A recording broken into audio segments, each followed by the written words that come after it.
Kalau NU itu sudah menjadi pedoman hidup kami selama ini. Jadi harapan gimana? Saya hidup saya itu hidup dalam lingkaran NU. Saya dari Papua dibawa oleh Gus Dur. Jadi saya ya seperti yang kalian melihat saya jadi menteri ini juga karena Gus Dur bawa saya dari Papua. Baik, terima kasih. Hari ini saya didampingi oleh Pak Wakil Menteri, kemudian staf ahli. Kami bertemu dengan Ketua Umum PBNU. Tujuannya hanya satu, ya. Dua. Yang pertama silaturahmi, ya. Silaturahmi dengan beliau. Yang kedua meminta masukan, nasihat. Saya kira itu aja. Masukan soal berbagai hal. Yang pertama tentang bagaimana membangun peradaban HAM di Indonesia dari perspektif beliau sebagai salah satu tokoh sekaligus tokoh intelektual. Begitu.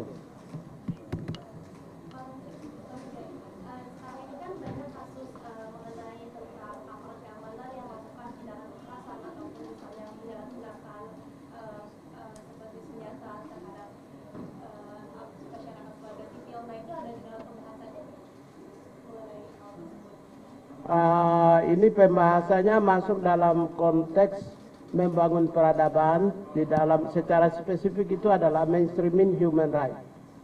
Mainstreaming human rights yaitu bagaimana merubah mindset, ya, pikiran human rights. Yang kedua bagaimana merubah tutur human rights dan merubah aksi atau tindakan atau kebijakan yang terkait dengan human rights.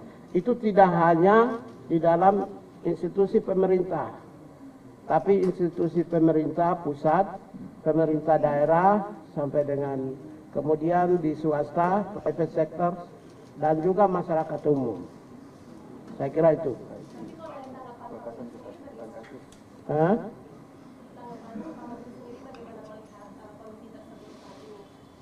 Oh, kalau itu kan tidak bisa saya sampaikan. Saya sudah berbagai tempat sudah saya sampaikan secara spesifik. Jadi tolong saya ditanya tentang pertemuan aja dengan ya. Kementerian HAM kan punya Stranas Rating Nasional Bisnis dan HAM, Pak. Terus kan PBNU kan juga ada IUM Tambah, Pak. Itu maksud yang diomongin nggak, Pak, nanti bahwa nanti usaha itu akan tetap patuh terhadap aturan bisnis dan HAM gitu, Pak?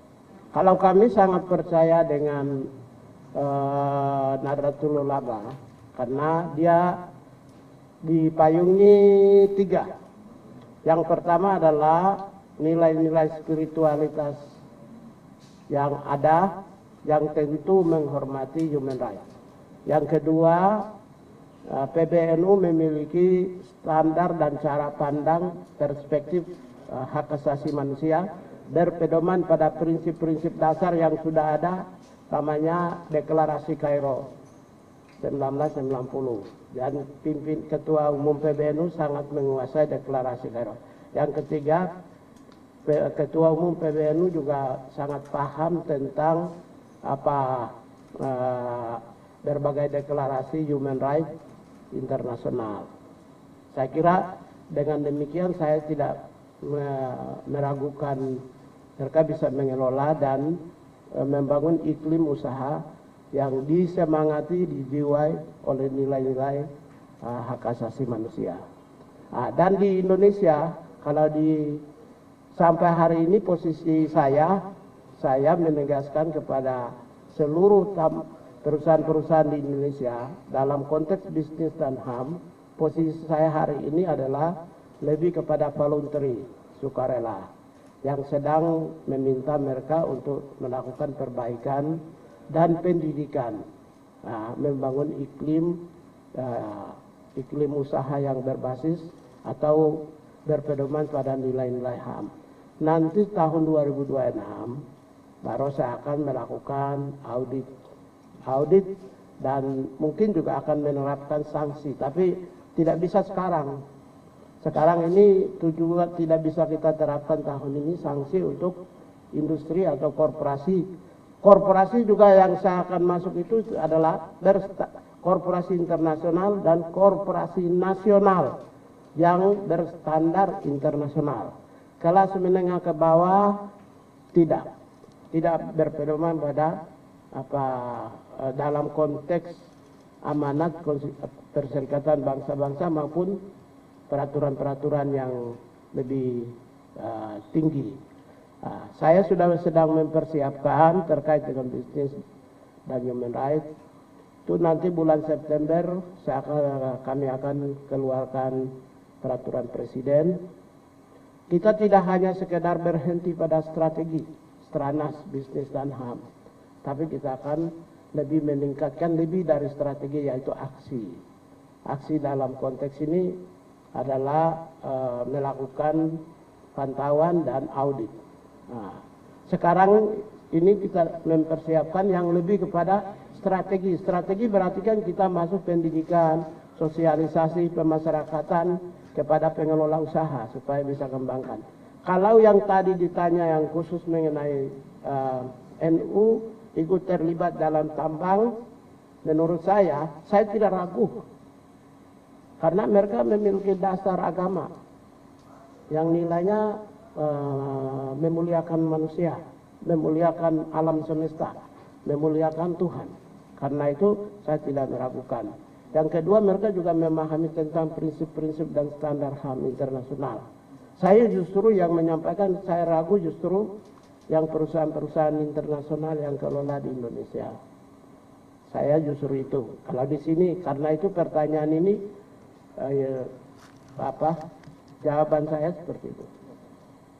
Berarti itu yang sedang dirancang pada tahun 2026 ini sanksi terhadap korporasi atau perusahaan yang melakukan bisnisnya tetapi melanggar HAM seperti itu. Ya.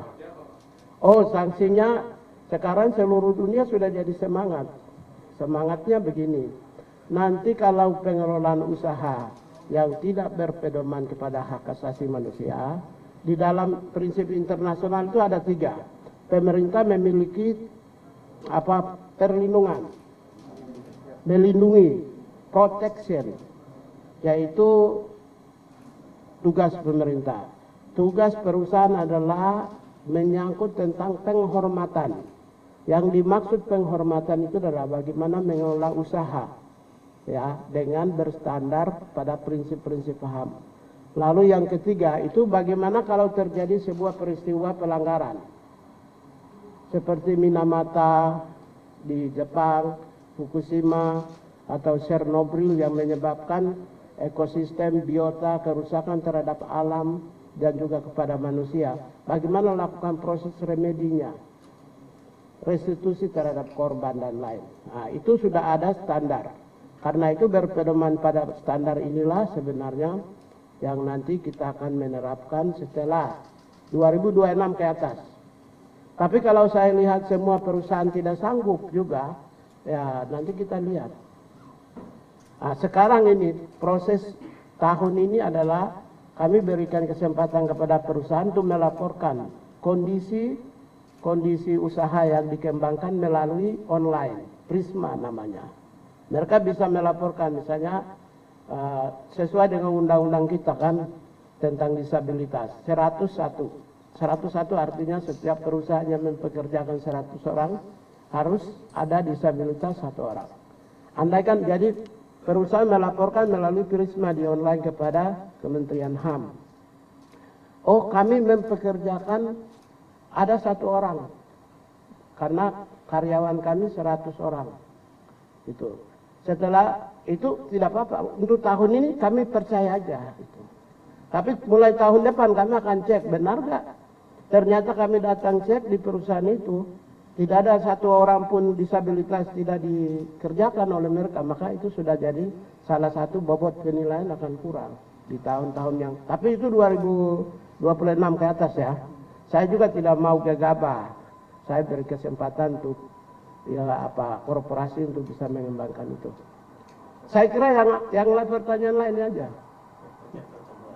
Terkait yang pertemuan aja. Oh, ya. Ya, yang pertama tentu kerjasama yang paling kita butuhkan kan NU dan semua sumber daya yang ada akan menjadi bagian dan partner strategis bagi Kementerian HAM untuk satu membumikan, membangun kesadaran HAM bagi masyarakat. Yang kedua itu khusus dalam dunia pendidikannya. Kemungkinan, tapi saya tidak janji ya, kemungkinan kita juga akan gagas salah satu program untuk mendirikan pusat studi HAM di universitas di bawah naungan Nahdlatul Ulama. Tapi tidak semua ya, kita akan lihat satu atau dua mungkin kita akan bangun. Lalu yang ketiga nanti kami juga mendidik TOT, tenaga-tenaga trainer untuk sosialisasi, penyuluhan dan pendidikan HAM di sekolah-sekolah, apakah di perguruan tinggi atau di pesantren. Dan itu semua disambut baik oleh Ketua Umum PBNU. Begitu atau bagaimana? Harapan bagi NU. Harapan. Kalau NU itu sudah menjadi pedoman hidup kami selama ini. Jadi harapan gimana? Saya hidup saya itu hidup dalam lingkaran NU. Saya dari Papua dibawa oleh Gus Dur. Jadi saya ya seperti yang kalian melihat saya jadi menteri ini juga karena Gus Dur bawa saya dari Papua. Saya satu-satunya menteri yang dibawa Gus Dur dari Papua ya.